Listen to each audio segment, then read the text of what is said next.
making disciples, transforming lives. Di ibadah keempat ini, saya khusus bicara bagaimana kita itu bisa mengurangi konflik atau perselisihan di dalam kehidupan kita. Tahukah saudara, bahwa kualitas hubungan kita dengan sesama itu mempengaruhi kualitas kehidupan kita. Kualitas hubungan saudara, kualitas hubungan yang Anda miliki dengan orang lain, itu akan menentukan kualitas dari kehidupan saudara. Bahkan itu akan menentukan apakah Anda itu bahagia di dalam kehidupan. Beberapa orang itu menyangka bahwa kebahagiaan itu didapatkan karena pencapaian atau karena banyaknya uang yang dia miliki. Tapi ternyata ada sesuatu yang jauh lebih dalam. Karena kenyataannya sekalipun Anda punya banyak uang, sekalipun Anda punya banyak pencapaian, Anda orang sukses, tapi kalau Anda punya hubungan itu rusak. Dengan istri, dengan suami, dengan anak-anak juga tidak akur. Bahkan ada yang dengan orang tua itu putus hubungan, sudah nggak lagi bicara. Dengan saudara dulu masih kecil, bermain bersama-sama, main kelereng sama-sama, tapi waktu besar, saudara bermusuhan. Tidak lagi menegur, tidak lagi menyapa. Sekalipun Anda punya banyak pencapaian, Anda punya banyak uang, tapi kalau di rumah tangga Anda punya hubungan rusak, dengan anak-anak rusak, di gereja juga Anda itu konflik sama banyak orang, mustahil Anda bahagia. Saudara, saya mau kasih contoh, kalau Anda pergi berlibur, walaupun itu ke tempat yang indah, misalnya ke Kanada atau ke Switzerland, saudara, tapi tidak peduli betapa indahnya tempat liburan Anda, tapi kalau selama di situ Anda itu bertengkar hebat sama seseorang, maka tidak peduli seberapapun indahnya tempatnya, itu akan menjadi momen-momen yang tidak membahagiakan. Karena Tuhan itu meletakkan berkat kebahagiaan itu di dalam hubungan. Itulah sebabnya kalau Anda punya kualitas hubungan itu rusak atau tidak baik, maka itu menentukan kualitas kehidupan saudara. Nah, secara khusus hari ini, kita tahu bahwa kita itu tinggal di dalam dunia yang berdosa. Kita berinteraksi dengan orang-orang yang punya kepentingan, keinginan, dan kebutuhan yang berbeda-beda. Kita ketemu sama orang yang mungkin beda pendapat, beda cara pandang dengan kita. Itulah sebabnya kita semua, selama kita masih hidup di dunia, selama kita ini berinteraksi dengan manusia, saudara, kita bergumul dengan yang namanya konflik. Katakan konflik. Jadi selama Anda hidup di dalam dunia, Anda mungkin gak bisa menghindari yang namanya konflik. Karena kita ini punya kepentingan, keinginan yang berbeda-beda dan kadang itu clash. Tapi yang saya maksudkan di sini itu adalah, ada orang-orang tertentu, saudara, hidupnya itu dipenuhi dengan konflik demi konflik, perselisihan demi perselisihan. Jadi seolah-olah sumber konfliknya itu ada pada orang ini. Alkitab katakan, berbahagialah orang yang membawa damai atau peacemaker, mengusahakan perdamaian. Saudara, itu namanya peacemaker. Tapi tidak sedikit juga ada orang-orang yang merupakan anak Tuhan, tapi bukan peacemaker. Kebalikan dari peacemaker malahan, namanya troublemaker. Coba kita baca ayatnya, saudara. Ini ayat, saya nggak kasih di tim ini karena ayat baru, saudara. Coba buka sama-sama di Amsal pasal yang ke-22, kita baca ayat yang ke-10. Amsal 22, baca ayat 10. Kasih saya kode kalau ayatnya sudah keluar, kasih saya jempol. Sudah. Usirlah si pencemooh, maka lenyaplah apa saudara? Konflik atau pertengkaran. Dan akan berhentilah perbantahan atau perselisihan dan cemooh. Kita perlu cek, memang hidup di dalam dunia kita punya banyak kepentingan, Seringkali kita bisa mengalami yang namanya konflik. Tapi akan menjadi pertanyaan besar, saudara, kalau Anda ketemu sama si A, Anda konflik, sama si B konflik, sama si C konflik, di gereja konflik, di tempat kerja konflik, di rumah tangga konflik, maka kalau tiap kali ketemu sama orang Anda ketemu konflik, jangan-jangan sumber konfliknya ada di diri Anda. Berarti Anda bukan lagi peacemaker, tapi Anda lah troublemaker. Coba tengok kanan kiri, mungkinkah itu orang di sebelah kanan kirimu? Kalau kita ini anak Tuhan, Alkitab katakan, saudara, diberkati orang yang membawa damai karena engkau akan disebut sebagai anak-anak Allah. Kalau Anda ingin diberkati, kalau Anda ingin berbahagia, kalau Anda memang mengaku sebagai anak Tuhan, harusnya kita bukan jadi troublemaker, tapi Anda menjadi peacemaker. Sekarang pertanyaannya, bagaimana kita ini bisa mengurangi konflik dan perselisihan di dalam kehidupan kita? Coba kita baca ayatnya di Filipi pasal 2, kita baca ayat yang pertama. Filipi 2 ayat pertama. Jadi, karena dalam Kristus ada nasihat, ada penghiburan kasih, ada persekutuan roh, ada kasih mesra, dan ada belas kasihan. Karena itu, sempurnakan sukacitaku. Katakan sempurnakan sukacitaku. Ini kalau mau saya ganti, bahasa sehari-harinya adalah, ya, buat sukacitaku itu komplit atau buat aku ini bisa mengalami kebahagiaan. Dengan apa? Apa syaratnya aku bisa mengalami sukacita yang komplit atau yang namanya bahagia? Dengan ini, titik 2. Hendaklah kita baca sama-sama, 1, 2, 3. Hendaklah kamu sehati sepikir dalam satu kasih, satu jiwa, satu tujuan. Jadi Paulus itu ngomong sama jemaat Filipi, karena di dalam Kristus itu ada persekutuan, ada kasih mesra, ada keakraban. Saudara, maka sempurnakan bahagiaku. Buat bahagiaku menjadi penuh. Buat sukacitaku menjadi penuh. Lalu apa syaratnya untuk kita bisa merasa bahagia atau kita mengalami kebahagiaan di dalam hidup yang penuh, kebahagiaan yang penuh dalam hidup? Yaitu dengan jadilah sehati sepikir, satu jiwa, satu kasih, satu tujuan. Saya rangkum kalimat sehati sepikir, satu kasih, satu jiwa, satu tujuan. Itu yang namanya harmonis. Katakan harmonis.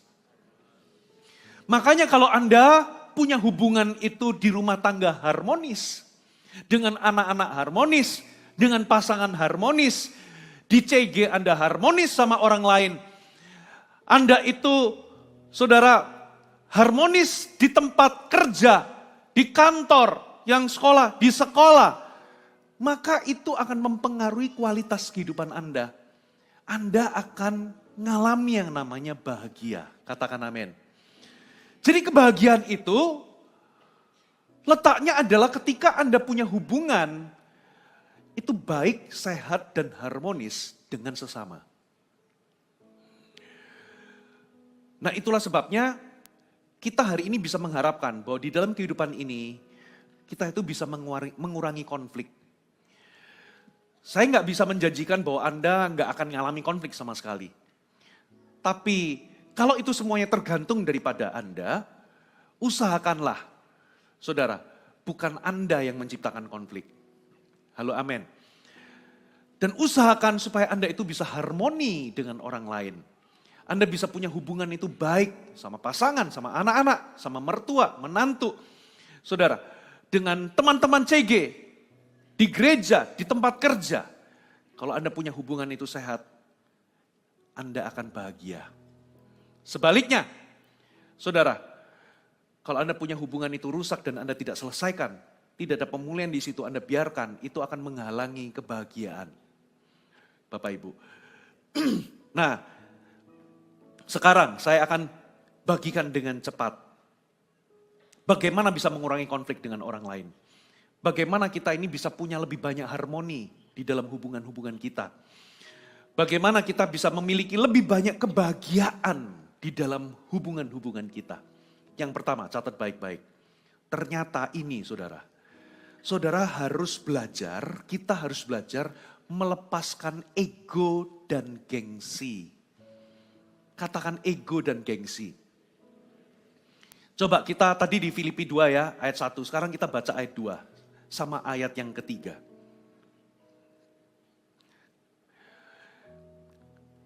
Karena itu sempurnakan sukacitaku dengan ini, titik 2, hendaklah kamu sehati sepikir dalam satu kasih jiwa, satu tujuan.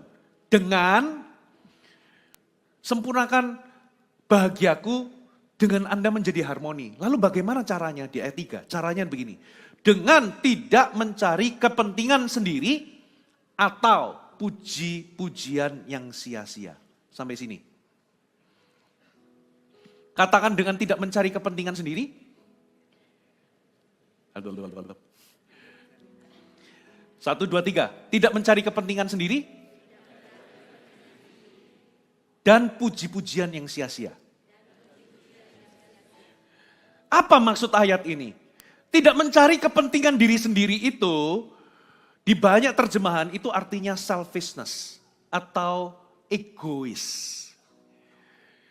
Sementara mencari puji-pujian yang sia-sia, itu diterjemahkan dalam bahasa Inggris, itu empty conceit atau kesombongan, keangkuhan yang sia-sia. Yang pertama itu selfish, itu namanya ego, egois. Yang kedua itu kesombongan, mencari pujian sia-sia itu gengsi. Kesombongan atau gengsi. Ternyata kalau kita selidiki di Alkitab, ternyata akar dari konflik itu ya dua ini. Saya ulangi. Kalau kita selidiki di Alkitab, ternyata Alkitab itu mewahyukan kepada kita, ternyata akar dari konflik itu ada dua, namanya egoisme, yang kedua adalah kesombongan. Egoisme itu muncul yang namanya ego, yang kedua kesombongan itu muncul yang namanya gengsi. Dua ini akarnya. Mana ayatnya, mana buktinya? Coba kita buktikan saudara. Yakobus 3 ayat 16. Yakobus 3 ayat 16, perhatikan. Sebab di mana ada iri hati dan mementingkan diri sendiri, ini egoisme. Di situ ada kekacauan dan segala macam perbuatan jahat. Jadi di mana ada egoisme, di situ ada kekacauan, ada perselisihan, ada kerusuhan. Di situ ada bahkan segala macam perbuatan jahat. Berarti akar kejahatan itu bukan hanya cinta uang. Tapi akar kejahatan itu adalah egoisme. Yang kedua, Amsal 13 ayat 10. Amsal 13 ayat 10. Keangkuhan hanya menimbulkan apa saudara? Pertengkaran. Jadi keangkuhan itu menimbulkan konflik Bapak Ibu. Tetapi mereka yang mendengarkan nasihat, maksudnya orang yang rendah hati mau mendengarkan nasihat, dikatakan mempunyai hikmat. Orang yang menerima nasihat itu orang yang rendah hati. Tapi orang yang angkuh, orang yang sombong, ujungnya dia akan jadi sumber konflik. Jadi di mana-mana, saudara harus tahu, di mana di situ ada konflik, mau di tempat kerja, mau di rumah, mau di jalan tol atau di jalan raya, mau di gereja, di mana ada konflik, pasti Anda akan ketemu sama dua saudara kembar ini atau saudara sepupu ini. Namanya kesombongan dan egoisme. Ego sama gengsi. Betul atau betul? Dua ini sumbernya. Lalu apa bedanya ego dan gengsi? Egois itu bicara tentang ini loh, semuanya itu tentang saya, itu egoisme. Namanya mementingkan diri sendiri. Jadi semuanya tentang aku. Yang aku utamakan itu adalah kepentinganku, kebutuhanku, concernku, ya, perasaanku, semuanya tentang kuku-kuku. Pokoknya tentang diriku. Dia nggak pernah akan mengutamakan orang lain, dia nggak akan pernah mengendahulukan perasaan orang lain, dia nggak akan pernah mencari kepentingan atau kebutuhan orang lain. Yang dia pikirkan adalah dirinya sendiri. Saudara. Nah, itu egoisme. Sementara satunya, kesombongan atau gengsi, itu berbicara tentang aku selalu benar. Katakan aku selalu benar. Dunia ini penuh dengan orang-orang yang merasa selalu benar. Banyak orang itu merasa berhak marah di mana-mana. Karena apa? Perasaan merasa selalu benar. Ada orang Farisi, bawa perempuan yang kedapatan berzina, marah, semuanya bawa batu, siap untuk melampiaskan kemarahannya kepada orang yang berdosa yang kedapatan berzina. Dibawa kepada Yesus. Yang Yesus lakukan, Yesus tiba-tiba duduk, lalu dia coret-coret di tanah. Saudara, kita nggak tahu apa yang dia coret di situ, apa yang dia lakukan. Tapi menurut pendapat banyak ahli, ya mereka menginterpretasikan besar kemungkinan Yesus itu nulis dosa-dosa orang-orang banyak itu. Setelah ditulis semuanya, Yesus ngomong siapa yang nggak pernah berbuat dosa, dia yang lempar batu pertama kali. Begitu semua sadar bahwa mereka nggak selalu benar, mereka malu satu persatu meninggalkan perempuan itu. Perasaan selalu benar itu ada di mana-mana. Jangan-jangan kita juga terjangkit, saudara. Coba di sekeliling Anda, pernah nggak Anda ketemu sama orang yang Mr. Know It All? Tahu segalanya. Ngomong tentang politik itu yakin bahwa semua argumentasinya itu benar. Orang kalau sudah merasa selalu benar, dia akan merasa lebih baik. Makanya ada Alkitab, Yesus itu pernah kedatangan orang Farisi, dikatakan orang Farisi ini membenarkan diri dan merasa lebih unggul, lebih baik. Lalu dia berdoa, terima kasih ya Tuhan, aku perpuluhan, aku melakukan ini, aku melakukan itu, dan aku bukan pemungut cukai seperti orang ini yang di sebelahnya memukul diri dan berkata, aku orang berdosa. Ternyata Alkitab berkata bahwa orang Farisi ini pulang tanpa dibenarkan Tuhan, yang satu pulang dengan dibenarkan Allah. Lalu ayat itu ditutup, siapa yang meninggikan diri akan direndahkan, siapa yang merendahkan diri akan ditinggikan. Ini adalah tipe orang yang merasa benar. Dia yakin bahwa dia benar. Dia orang kalau sudah merasa selalu benar, selalu dibarengi dengan perasaan apa saudara? Merasa lebih baik, lebih suci, lebih kudus, lebih unggul dari orang lain. Dan biasanya karena dia merasa lebih baik, lebih suci, lebih unggul dari orang lain, maka dia merasa berhak untuk menghakimi atau menilai orang lain. Betul atau betul?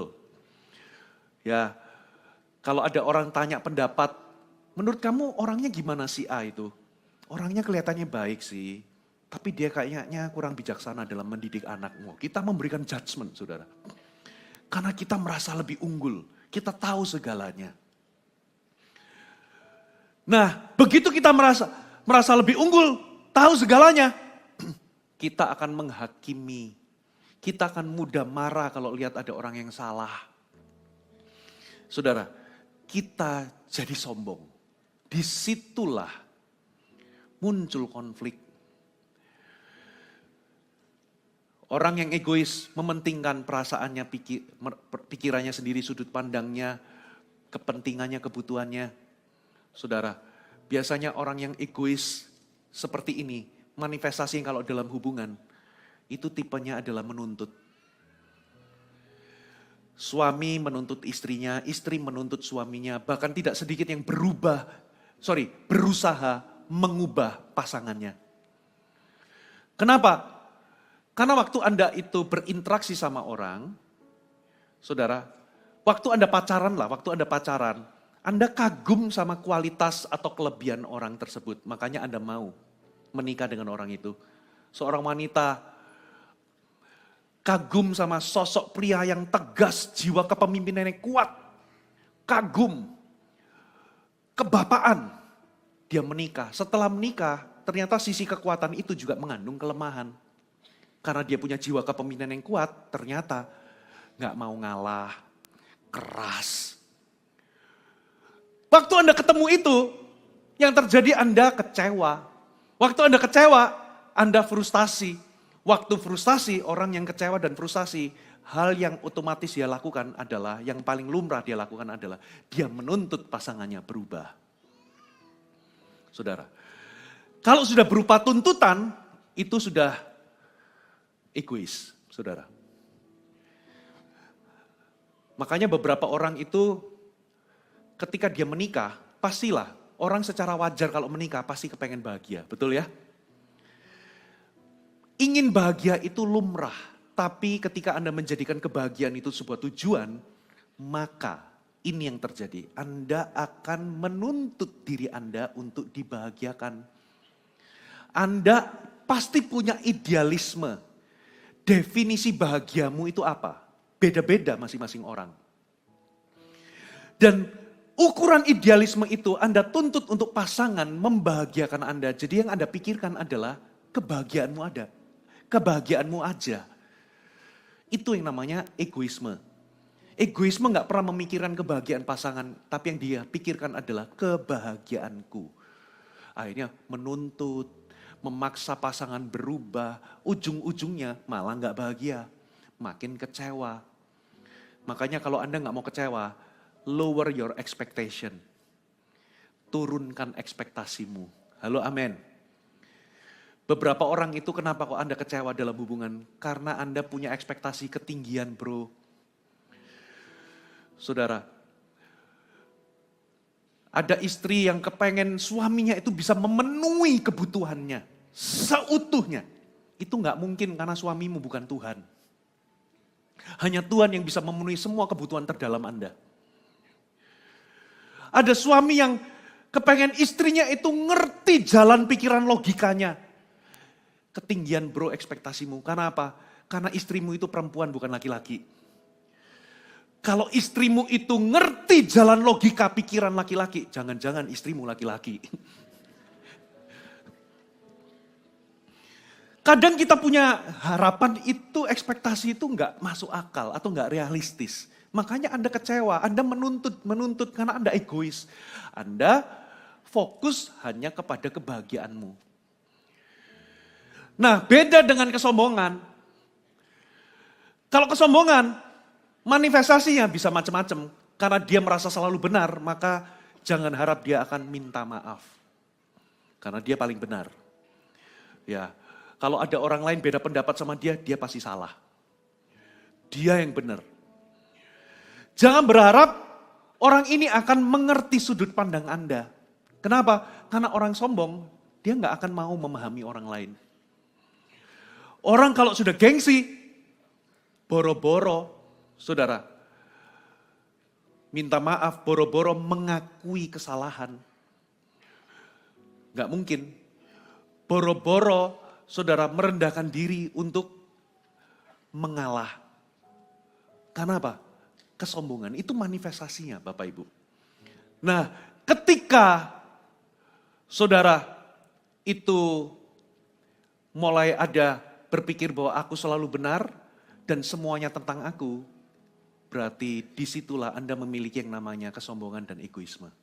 Saya ulangi, ketika Anda berpikir semua tentang aku, diriku, dan semua tentang kebahagiaanku, dan aku selalu benar, disitulah sebetulnya Anda sedang memanifestasikan keegoisan dan kesombongan di dalam hubungan. No wonder, tiap kali Anda membangun hubungan sama orang, nggak pernah langgeng, selalu berakhirnya konflik. Konflik. Dan parahnya ada beberapa orang, mereka nggak sadar, mereka pikir masalahnya di luar. Sebetulnya masalahnya adalah dirinya sendiri. Bapak Ibu, itulah sebabnya kalau Anda ingin mengurangi banyak perselisihan dan konflik di dalam hidup ini, supaya Anda punya hubungan harmonis dan ujungnya Anda bahagia, belajarlah untuk melepaskan ego dan melepaskan gengsi. Ada amin? Kadang kita ini keberatan ego sama keberatan gengsi. Betul ya? Sulit untuk minta maaf, mengakui kesalahan. Saudara, bahkan sulit mengampuni orang. Sulit mengerti sudut pandang orang. Nggak pernah mikirin perasaan, kebutuhan, dan kebahagiaan orang lain. Yang dipikirkan adalah diri sendiri. Karena kita memikul terlalu berat yang namanya ego dan gengsi. Tapi kabar baiknya, saudara, saya tahu tidak ada satupun orang di sini sempurna. Tapi kabar baiknya, kita semua bisa belajar untuk menjadi rendah hati. Kita semua bisa bertumbuh di dalam kerendahan hati. Bagaimana caranya Anda bisa melepaskan ego dan gengsi? Jadilah atau pilihlah kerendahan hati. Coba kita baca ayat berikutnya. Saya baca ulang ya. Filipi 2 ayat yang ketiga saya baca ulang. Dengan tidak mencari kepentingan sendiri atau puji-pujian yang sia-sia. Dengan tidak egois dan sombong. Sebaliknya, katakan sebaliknya. Hendaklah dengan rendah hati yang seorang menganggap yang lain lebih utama daripada dirinya sendiri. Antidot dari ego dan gengsi itu satu, kerendahan hati. Anda nggak mungkin sombong kalau Anda rendah hati. Dan Anda nggak akan egois kalau Anda rendah hati. Karena orang yang rendah hati dia akan mengutamakan orang lain. Orang yang rendah hati dia nggak akan sombong. Katakan amin saudara. Jadi dengan kata lain ketika Anda memilih untuk rendah hati, Bapak Ibu, itulah kuncinya Anda melepaskan ego dan melepaskan gengsi. Kenapa? Ketika Anda memilih rendah hati, Anda bisa lepaskan itu. Padahal nggak mudah. Karena orang yang rendah hati, firman Tuhan berkata, kepada orang yang congkak, aku menentangnya. Coba kita baca saja, kita baca ayatnya.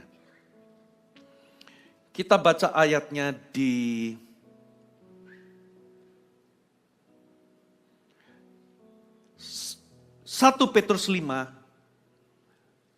Yakobus 4 ayat 6. Coba kita baca sama-sama ya. Tetapi kasih karunia yang dianugerahkannya kepada kita lebih besar daripada itu. Karena itu, ia di sini Tuhan katakan titik 2. Allah menentang orang yang, jadi kalau Anda sombong, Anda memposisikan diri itu menjadi musuhnya Allah, ditentang sama Tuhan. Anda nggak akan mau ditentang sama Tuhan. Kalau di dalam kompleks perumahan saudara itu ada mafia besar, Anda pasti nggak akan mau punya masalah sama orang itu. Sama, Anda jangan punya masalah sama Tuhan. Nggak bakal menang. Bagaimana kita ini ditentang Tuhan waktu kita sombong. Lalu ayat lanjutannya dikatakan, tetapi mengasihani orang yang rendah hati. Terjemahan bahasa Inggrisnya adalah give grace to the humble. Berarti orang yang memilih rendah hati, dia akan menerima grace atau kasih karunia. Dan ayat ini, ayat yang sama, kata-kata yang sama ini diulang di 1 Petrus 5 ayat 5. Persis Allah menentang orang yang congkak dan memberikan grace, kasih karunia kepada orang yang rendah hati. Apa itu kasih karunia yang Anda terima ketika Anda memilih rendah hati? Yaitu kemampuan untuk berubah. Katakan kemampuan untuk berubah. Anda itu sulit minta maaf. Gengsi Anda gede, tapi waktu Anda memilih untuk rendah hati, mendatangi orang itu, lalu Anda memilih, mengambil keputusan untuk minta maaf, tiba-tiba Anda kaget. Kok aku bisa dan mampu minta maaf? Karena Anda memilih rendah hati, Tuhan kasih grace atau kemampuan untuk Anda rendah hati, untuk Anda minta maaf. Beberapa orang, saudara, kemampuan untuk berubah ini, Anda itu susah lepas dari beberapa kebiasaan-kebiasaan buruk. Anda kecanduan sama hal-hal tertentu. Tapi begitu Anda rendah hati, memilih rendah hati, datang kepada pemimpin, minta pertolongan, tiba-tiba di dalam prosesnya, loh kok aku bisa lepas ya dengan mudah? Karena orang yang rendah hati akan menerima kemampuan untuk berubah. Anda itu egois orangnya, memikirkan kepentingan diri sendiri. Tapi waktu Anda memilih untuk rendah hati, loh kok tiba-tiba Anda itu kok bisa jadi orang yang gak egois lagi, gak selfish lagi. Itu namanya kasih karunia, katakan amin. Jadi kuncinya bagaimana Anda melepas ego, melepas kesombongan. Selalu pilih untuk rendah hati. Nanti Anda akan terkejut, kok aku bisa ya? Hal-hal yang dulu aku anggap gak mungkin aku lakukan, gak bakal aku lakukan karena ego dan karena gengsi, kok tiba-tiba aku bisa melakukannya? Why? Sederhana Bapak Ibu, karena Anda menerima grace, kemampuan ketika Anda memilih rendah hati. Amin saudara? Sekarang yang kedua. Yang kedua, bagaimana kita itu bisa mengurangi banyak konflik dan perselisihan di dalam kehidupan ini. Belajarlah mengutamakan kebutuhan orang. Coba kita baca ayatnya, sekarang kita baca ayat 4. Dan janganlah, Filipi 2 ayat 4, janganlah tiap-tiap orang hanya memperhatikan kepentingannya sendiri atau concernnya sendiri. Tetapi kepentingan orang lain juga. Di dalam dunia marketing, kalau orang mau jualan produk, mereka itu tahu. Mereka itu fokus memperhatikan, mereka itu bukan fokus sama jualannya, tapi mereka itu fokus memperhatikan kebutuhan orang, mereka itu fokus menjawab rasa takutnya orang, mereka itu mendengarkan rasa sakitnya orang, bahkan mereka itu fokus untuk memperhatikan minatnya orang. Kalau Anda bisa sentuh 4 hal ini, produkmu bakal dibeli. Jadi di dunia luar aja tahu, kalau engkau ingin menciptakan sebuah produk, engkau harus perhatikan apa yang konsumen mau, butuhkan, perhatikan concern-concern mereka, kesusahan mereka, rasa takut mereka, kebutuhan mereka, minat-minat mereka. Ketika Anda tertarik, Anda akan menemukan sebetulnya apa yang Anda bisa jual kepada mereka, apa yang perlu Anda tawarkan kepada mereka. Dunia mengerti. Sebetulnya dunia itu mengkopi prinsip Alkitab. Kalau saudara mau mengurangi konflik di dalam kehidupan ini, belajar untuk mendengarkan, memperhatikan kebutuhan orang lain. Maka saudara, Anda akan melihat hubungan-hubungan Anda akan lebih harmonis. Dari mana pertengkaran dan sengketa itu datang? Kata Alkitab, itu datangnya dari hawa nafsumu yang saling berjuang di dalam, katakan di dalam, tubuhmu. Dengan kata lain, setiap orang itu punya kepentingannya sendiri, punya keinginan-keinginan sendiri, concern-concernnya sendiri di dalam dirinya. Bapak Ibu.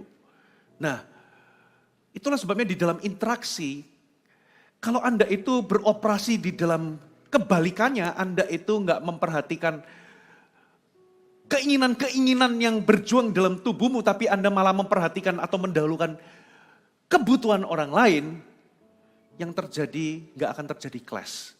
Tapi kalau semua orang mencari kepentingannya sendiri, melakukan sesuatu dengan caranya sendiri, menginginkan sesuatu sesuai dengan caranya sendiri, karena kita semua punya keinginan yang berbeda-beda, maka itu bisa clash dan itu menyebabkan konflik.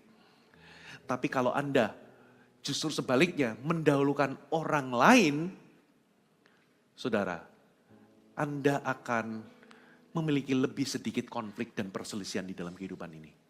Ada amin? Termasuk. Kalau Anda sedang konflik dan Anda mau pemberesan atau memulihkan hubungan. Saudara, selalu utamakan ini. Cepat mendengar, lambat berkata-kata, lambat untuk marah.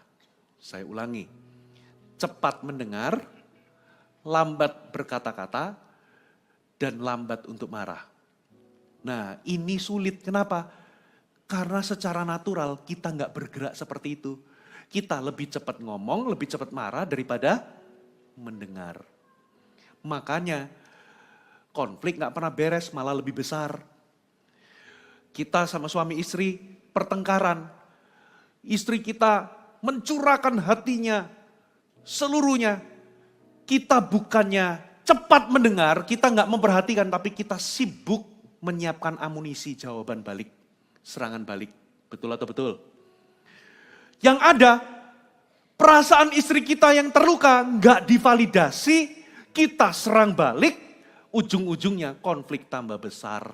Makanya konflik itu sebetulnya, konflik itu bukan tentang konten, siapa yang benar dan siapa yang salah.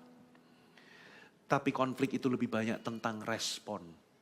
Katakan respon.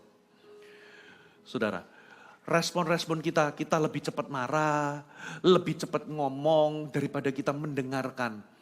Tapi coba saudara stop, belajar mendengarkan. Ketika suami kita, saudara ketika kita konflik sama orang, kalau kita mau pemberesan, di balik kata-kata mereka, dengarkan rasa sakit mereka. Karena di balik setiap konflik itu pasti ada perasaan terluka. Ada orang yang merasa direndahkan, tidak dihargai, merasa haknya dilanggar.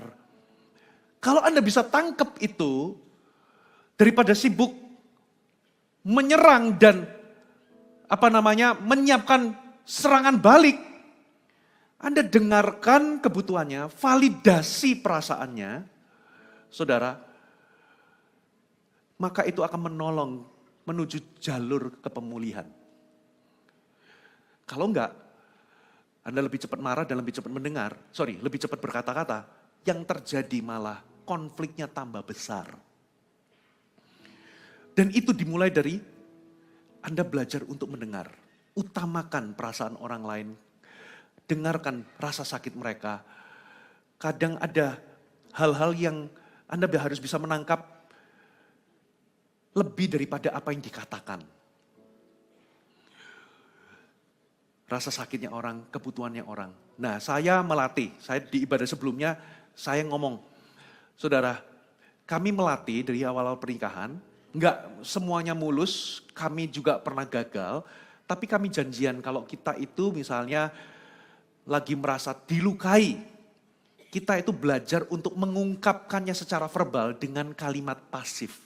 Contoh, saya pernah ngomong gini, aku kok merasa tidak dipercaya kalau kamu curiga seperti itu. Perasaan terluka saya ungkapkan dalam bentuk kata-kata. Yang kita lakukan adalah kita marah-marah.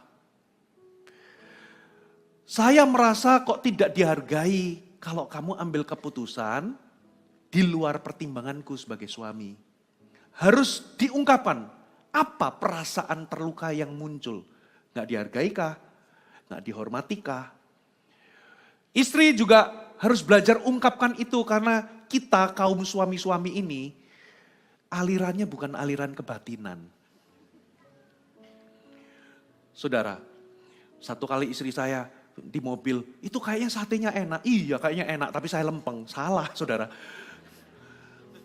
Ternyata saya harus mendengar apa yang tidak terkatakan. Ternyata kepengen mampir dibeliin sate. Satu kali saya pernah mau beli kalau nggak salah sate atau kue tiaw di rumah. Pesen ya. Gitu ya. Lalu apa yang terjadi? Saya udah tanya, kamu mau pesen juga enggak? Enggak, aku udah kenyang. Saya pesen satu, saudara. Begitu nyampe, salah ternyata saudara. Ternyata yang dia harapkan adalah saya tetap memesankan untuk dia walaupun dia kenyang. Karena apa? Dia merasa dicintai dan diperhatikan. Nah kadang ibu-ibu kan begitu kan? Ngomongnya enggak tapi ngarep karena merasa dicintai. Terus kita ribut, waduh loh kamu tadi ngomongnya enggak kita ribut. Sebetulnya Anda cukup mendengarkan apa yang tidak terkatakan saudara. Lain kali oke, berarti nanti tiba-tiba saya beliin. Begitu dibeliin dia udah seneng. Ntar sate yang gak bakal disentuh. Kenapa? Kebutuhannya bukan sate, tapi perasaan diperhatikan itu loh. Nah, Anda laki-laki jangan kecewa. Loh, ini sudah tak belikan, gak dimakan. Karena kebutuhannya bukan satenya. Tapi waktu Anda belikan walaupun gak diminta, itu yang dia cari. Betul gak ibu-ibu? Nah, masalahnya gak semua bapak-bapak kayak saya ngerti. Makanya Anda gak boleh alirannya kebatinan. Penuh dengan teka-teki. Makanya suami Anda selalu salah. Karena apa? Anda alirannya kebatinan. Lebih baik kalau memang Anda kepengen, minta aja langsung. Ya aku pengen sate, beliin ya. Nah tapi sometimes kita cowok-cowok, laki-laki harus peka. Ada hal-hal yang tidak terkatakan. Nah kalau Anda dilukai, istri-istri belajar untuk perkatakan secara verbal, perasaan terluka Anda itu apa? Anda merasa dikhianatikah? Anda merasa tidak dicintaitkah? Anda merasa tidak diperhatikan atau tidak dinomorsatukan?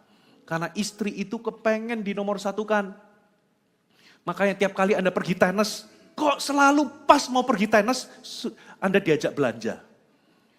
Kok mesti dibenturin gitu loh. Ternyata kebutuhannya adalah dia kepengen diutamakan. Lebih daripada yang lain. Nanti begitu itu sudah terpenuhi, Anda mau tenis dari pagi sampai malam, monggo. Beneran. Saudara. Nah, kita laki-laki seringkali nggak bisa menerka itu. Itu sebabnya laki-laki maupun perempuan. Kalau kita mau pemberesan, belajarlah ungkapkan. Tapi poin saya di sini. Saudara coba tangkap perasaan orang lain. Kebutuhan orang lain, perasaan terlukanya orang lain, concernnya orang lain, apa yang orang anggap penting, Anda juga anggap itu penting. Nanti Anda lihat, hidup Anda itu akan lebih memiliki lebih sedikit konflik. Memiliki lebih sedikit perselisihan. Karena Anda belajar mengutamakan orang lain, kebutuhan orang lain. Ada amin? Coba katakan kanan kiri, ngomong mah gampang. Beneran ngomong itu gampang saudara. Khotbah begini itu gampang daripada melakukan. Kenapa? Karena itu against our nature. Kita ini lebih condong egois, mikirin kepentingan sendiri, kebutuhan sendiri, kebahagiaan kita sendiri. Makanya untuk menjadi pelaku firman, kita ini betul-betul harus mengupayakan, minta anugerah Tuhan. Amin saudara. Sampai mana tadi? Yang ketiga. Belajarlah melepaskan perasaan berhak. Biasanya saudara, kalau Anda mulai belajar melepaskan hak atau melepaskan perasaan berhak. Perasaan berhak itu entitlement. Anda akan memiliki lebih sedikit konflik. Coba kita baca ayatnya di ayat berikutnya, Filipi 2 ayat 5 sekarang. Hendaklah kamu dalam hidupmu bersama, menaruh pikiran dan perasaan yang terdapat juga dalam Kristus Yesus. Yang walaupun dalam rupa Allah, tidak menganggap kesetaraannya dengan Allah itu sebagai milik yang harus dipertahankan, melainkan telah mengosongkan dirinya sendiri, dan mengambil rupa seorang hamba dan menjadi sama dengan manusia. Paulus itu menasihatkan, di dalam hidupmu bersama, buat sukacitaku ini komplit dengan apa? Engkau menjadi harmoni. Caranya bagaimana? Yang pertama, buang ego, buang gengsi. Yang kedua, selalu belajar untuk mendahulukan kebutuhan orang lain. Lalu yang ketiga, Paulus berkata, milikilah pikiran dan perasaan yang seperti terdapat di dalam Yesus. Bagaimana Yesus berpikir? Saudara, ternyata Yesus itu, yang ada di pikiran Yesus itu, dia berani untuk melepaskan perasaan berhak. Dia menganggap bahwa kesetaraannya sebagai Allah itu tidak dipertahankan sebagai milik yang perlu dipertahankan. Kalau saudara belajar untuk melepaskan hak, Bapak Ibu, Anda akan memiliki lebih sedikit konflik. Sekalipun kita ini merasa kita ini berhak untuk mendapatkan perlakuan tertentu atau layak untuk mendapatkan sesuatu yang memang kita merasa kita layak mendapatkannya, saudara, ternyata caranya untuk mendapatkannya itu bukan dengan cara Anda menuntut hak. Makanya bagaimana caranya Anda melepaskan perasaan berhak? Catat baik-baik. Yang pertama, belajar untuk tidak menuntut hak Anda. Sebaliknya, belajar untuk melepaskan hak. Saya mau kasih contoh. Kalau Anda laki-laki, suami, Anda itu hanya bisa tidur kalau lampunya itu dimatikan. Ternyata Anda menikah sama seorang perempuan yang hanya bisa tidur kalau lampunya nyala. Konflik lah saudara. Awal-awal waktu bulan madu masih ngalah. Tapi meledaklah di satu titik. Biasanya waktu meledak itu biasanya sudah bentuknya kemarahan. Aku sudah ngalah selama ini. Tapi akhirnya meledak juga kan. Saudara. Akhirnya saudara menjadi apa? Pertama Anda menjadi metodenya pakai win-lose. Sebagai laki-laki, sudah pokoknya nurut. Lampu harus dimatiin. Tapi win-lose itu melukai. Karena istri Anda sampai satu titik akan meledak juga. Saudara. Apa yang terus dilakukan? Ya sudah. Daripada satu win, satu lose, istri Anda. Kalau gitu kita lose-lose aja. Enak aja aku sudah 2 bulan ini aku coba nurutin kamu. Kamu selalu menang, aku gak bisa tidur. Sekarang aku buat kita sama-sama gak bisa tidur. Lose-lose. Gak apa-apa, oke mau lampunya mati. Tapi digangguin sepanjang malam. Kamu gak dapat, gua juga gak dapat. Ini lebih buruk daripada win-lose. Ini sama-sama sudah sama-sama membalas. Seharusnya apa yang kita lakukan saudara? Yang kita lakukan adalah win-win. Ada amin? Bagaimana cara menuju win-win? Ketika Anda belajar tidak menuntut hak. Ketika Anda belajar melepaskan hak. Coba kalau suami, ya sudah, aku belajar untuk melepaskan hak untuk tidur dengan lampu dimatikan. Aku akan belajar tidur dengan lampu menyala. Entah pakai, saudara tahu kan yang apa itu kayak kacamata yang di itu, atau Anda latih diri Anda gimana, pokoknya aku melepaskan hakku untuk tidur dengan lampu mati. Terus istri juga sama, ya aku juga mau menyesuaikan diri deh, aku juga mau melepaskan hak, aku gak mau menuntut hak. Untuk aku bisa tidur dengan lampu dimatiin. Nah kalau dua-duanya sama-sama kompromi, beradaptasi, ini yang terjadi saudara. Hari Senin mau lampunya hidup, gak masalah. Selasa lampunya mati, gak masalah. Rabu remang-remang pun gak masalah.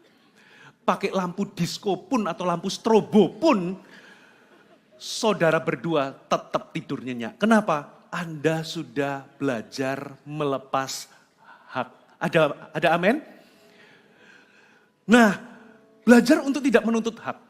Sekalipun Anda berhak untuk mendapatkan, saudara, mendapatkan hormat dari istri, tapi mendapatkannya itu bukan dengan cara menuntut hak.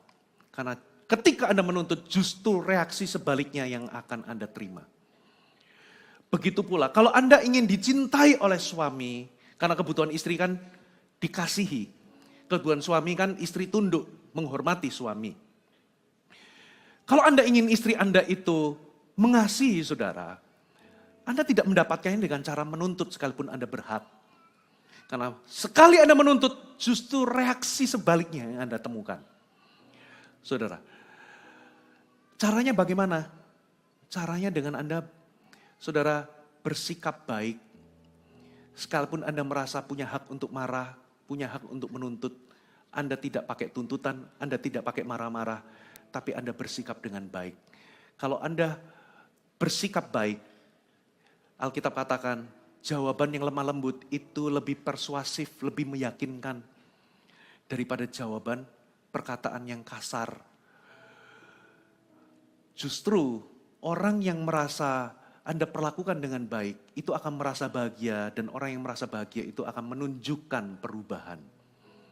Anda akan mendapatkan yang Anda mau, tapi caranya bukan dengan menuntut hak, tapi caranya adalah dengan Anda belajar melepaskan hak. Anda belajar sesuatu, sekali lagi saya kasih Anda warning. Bicara itu lebih gampang daripada melakukan. Saudara, saya harus akui, tapi kabar baiknya, kalau kita mau untuk bertumbuh, kita pasti bisa. Nggak ada orang yang sempurna di sini termasuk saya, tapi kita semua bisa bertumbuh. Amin. Jadi bagaimana caranya kita ini belajar melepaskan perasaan entitled atau perasaan berhak? Yang pertama adalah belajar untuk tidak menuntut hak. Yang kedua, saudara, Alkitab katakan begini. Ya, dikatakan begini. Yang walaupun ayat 7. Melainkan telah mengosongkan dirinya sendiri, mengambil rupa seorang hamba. Katakan mengambil rupa seorang hamba. Cara untuk Anda itu melepaskan perasaan entitled adalah belajarlah untuk melayani dan bukan dilayani. Coba saya ingin Anda baca sebuah firman. Aduh, tinggal sedikit waktunya. Yohanes 13 ayat 1-6, saya bacakan ya. Yohanes 13 ayat 1-6, perhatikan. Sementara itu sebelum hari raya Paskah mulai, Yesus telah tahu bahwa saatnya sudah tiba untuk beralih dari dunia ini kepada Bapa. Sama seperti ia senantiasa mengasihi murid-muridnya, demikian sekarang ia mengasihi mereka sampai kepada kesudahannya. Berarti Yesus itu mengasihi murid-murid itu sampai titik darah terakhir, saudara. Mereka sedang makan bersama dan iblis telah membisikkan rencana dalam hati Yudas Iskariot, anak Simon, untuk mengkhianati dia. Ayat 3, perhatikan. Yesus tahu apa? Bahwa Bapanya telah menyerahkan segala sesuatu kepadanya. Itu menyerahkan segala sesuatu kepadanya itu adalah otoritas kuasa. Itu sudah diserahkan ke tangan Yesus. Di kitab Injil Matius 28. Berkata, segala kuasa ada padaku, sekarang pergilah. Beritakan Injil. Jadikan semua bangsa murid. Ketahuilah aku menyertaimu sampai akhir zaman. Berarti segala otoritas itu ada di tangan Yesus. Yesus tahu bahwa Bapanya telah menyerahkan segala sesuatu kepadanya dan bahwa ia datang dari Allah dan kembali kepada Allah. Coba saya mau tanya. Apa yang Anda lakukan kalau Anda itu punya segala otoritas? Apa yang Anda lakukan kalau Anda itu orang nomor satunya di Surabaya? Atau orang paling kaya di Indonesia?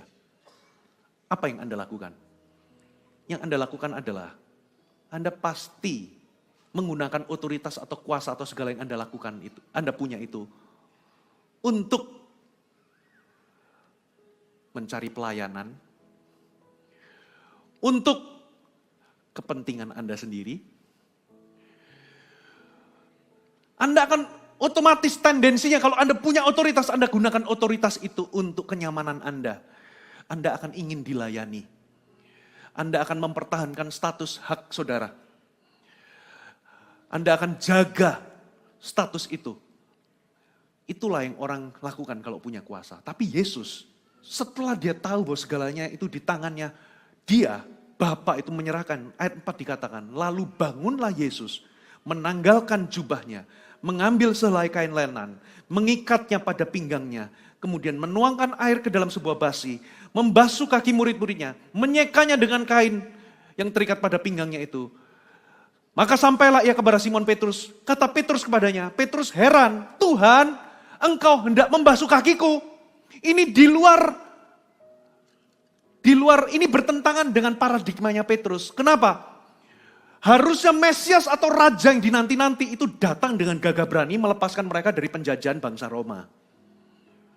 Harusnya datang dengan kekuatan militer dan kekuatan politik yang kuat membebaskan mereka dari jajahan Romawi. Itulah gambaran Mesias, raja yang dinanti-nanti. Tapi Yesus malah rajanya datang melayani.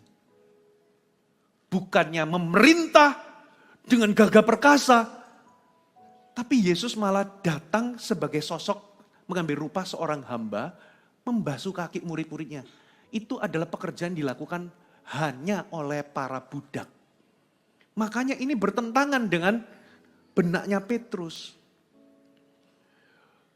Ternyata Yesus itu punya segala sesuatu, otoritas di tangannya, tapi dia gunakan otoritas itu bukan untuk minta dilayani, tapi justru melayani. Kalau Anda mau bebas dari perasaan berhak, belajar melayani dan bukan dilayani. Kalau ada retreat, enak mana? Jadi panitia atau jadi peserta? Enak jadi peserta. Jadi panitia, semua tidur Anda masih meeting sampai jam 2 pagi. Anda harus datang lebih pagi, ngurusin kamar, beres-beres kamar. Kenapa? Karena kalau Anda mau melayani, Anda harus berkorban tenaga, waktu. Anda harus belajar melayani, bayar harga. Makanya antidot perasaan entitled itu adalah melayani. Amin. Coba deh kalau Anda itu adalah pemimpin atau business owner dan Anda itu diberkati Tuhan luar biasa, malah paksa diri Anda untuk ambil pelayanan-pelayanan yang itu nyenggol ego saudara. Jadi usher kayak, jadi apa. Kenapa? Karena itu akan menolong Anda bertumbuh secara karakter. Amin. Yang terakhir saudara, apa yang dilakukan Yesus? Dikatakan Yesus itu ayat 8, dalam keadaan sebagai manusia, ia telah merendahkan dirinya dan taat sampai mati, bahkan mati di kayu salib. Bagaimana Anda mengatasi perasaan berhak itu? Yaitu dengan Anda bersedia atau belajar melakukan yang benar sekalipun sulit. Yesus itu taat sampai mati, menderita demi ketaatannya kepada kehendak Tuhan. Anda mungkin berhak untuk marah, tapi Anda belajar untuk, aku gak mau marah. Aku mau melakukan yang benar walaupun sulit. Aku punya hak untuk tidak ngampuni orang itu karena dia berkali-kali buat salah. Tapi aku mau lakukan yang benar. Aku mau maafkan orang itu dan ampuni orang itu walaupun sulit. Kalau Anda belajar memilih ini, entitled spirit itu akan rontok dari hati saudara. Mari kita bangkit berdiri.